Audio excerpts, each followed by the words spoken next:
გალაქტიონის სათვალე, კალამი, ფანქარი და პაპიროსი, რომელიც პოეტს თვითმკვლელობის დროს ედო ჯიბეში. იუსტიციის სამინისტროს არქივში გალაქტიონ ტაბიძის მეგობრის ვახტანგ გურგენიძის კუთვნილი ექსპონატების ჩვენება გაიმართა.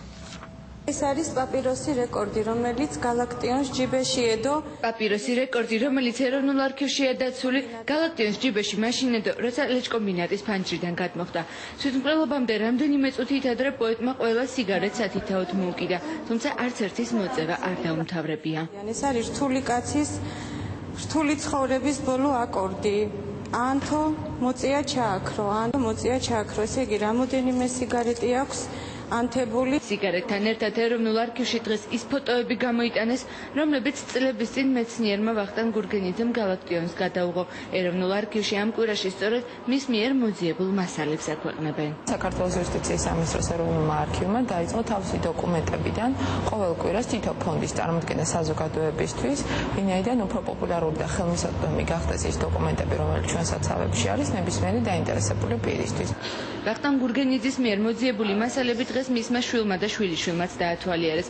ექსპონატების ნაწილი მამის გარდაცვალების შემდეგ გალაქტიონის მუზეუმში გადაიტანეს, ნაწილი კი ეროვნულ არქივში ინახება. დარჩა მამაჩემს მისი გარდაცვალების შემდეგ. აქ ცხოვრობდა ეს კაცი, აქ მუშაობდა და აქ ჰქონდა და მე დახარისხდა. საგურამოში ჩემი ჩავლისთანავე გავრცელდა ხმა, რომ ილია ჭავჭავაძეს მალე მოკლავენ. არქივიდან საექსპოზიციო დარბაზში დღეს ილია ჭავჭავაძის მკვლელობის საქმესთან დაკავშირებული სასამართლო დოკუმენტებიც გამოიტანეს. საქმეში ყველა დაკითხulis ჩვენებაა. წიგნი, ვინ მოკლა ილია, გამოცემული აქვს ეს წიგნი, მას უდიდესი კვლევა აქვს ჩატარებული, მოძიებული აქვს ძალიან მრავალი მასალა და მნიშვნელოვანი ფაქტი. ვახტანგ გურგენიძის პირადი ფონდის გაცნობის საშუალება დაინტერესებულ პირებს ერთი კვირის განმავლობაში ექნებათ.